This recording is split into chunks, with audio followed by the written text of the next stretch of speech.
there, it's Neesha here. I hope you're having a fantastic Saturday.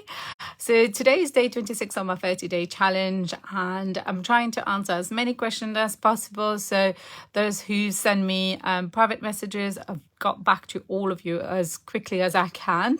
But today there is one topic that I wanted to bring up from one question I had. So somebody contacted me because they really got inspired about going into some service accommodation, which is amazing, but they are quite concerned that they don't necessarily have enough fund to be able to invest in property, and they just worried that this is a big investment and they might not be able to raise that amount of money to be able to go into service accommodation.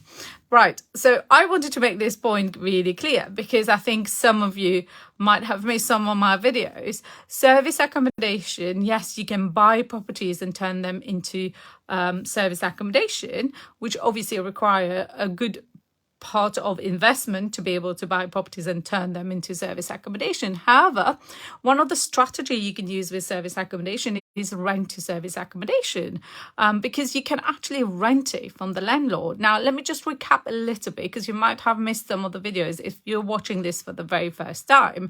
So when I've talked about rent to service accommodation before, what I've really emphasized is the fact that you are not buying a property, but you're letting it and subletting it and turn it into a service accommodation.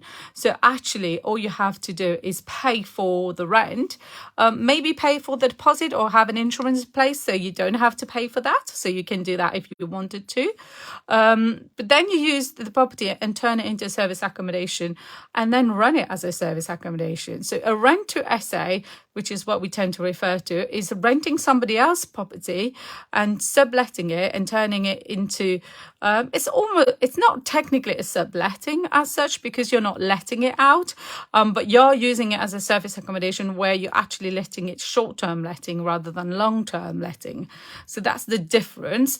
So you can do that, and in order for you to do that, you don't need a substantial amount of investment to be able to start with a rent to service accommodation, which is one of the strategy that I started with 6 years ago when I went into service accommodation. However, if you're really struggling to raise that amount of money to be able to do a rent to SA, then why don't you consider doing a management of service accommodation? Now, if you remember in one of my previous video, I did talk about the different ways you could actually run a service accommodation, or you could kind of set up your business.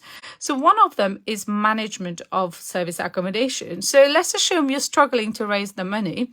All you need to do is find a motivated landlord who is willing to partner with you, joint venture with you. So you run it as a service accommodation and share the profit, or just manage it for them at a 20% return.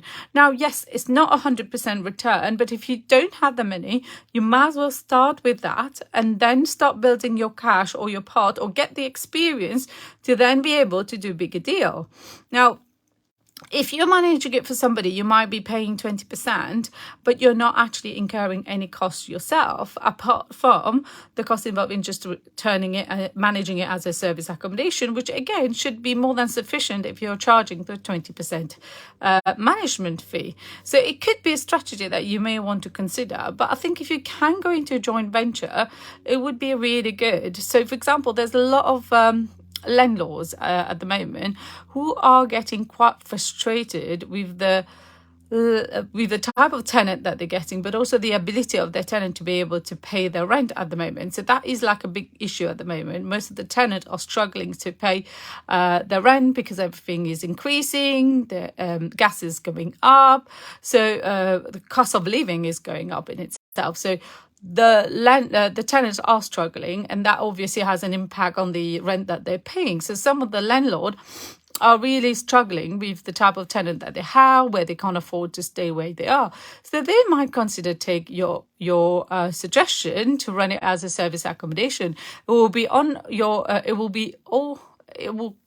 it will depend on your ability to be able to convince them about your knowledge to be able to run a service accommodation. But if you're able to do that, then you can offer a joint venture where you share the profit, 50% for them and 50% for you.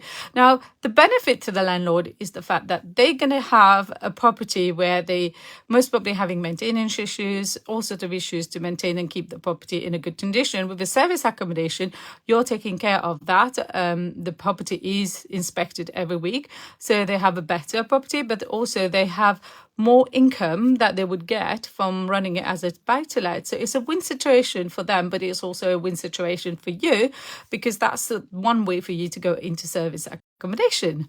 So I hope you have found this useful. So if you don't have any income, you can still start a service accommodation business. You just need to be very strategic on how you're going to plan starting it. I hope you have found this useful.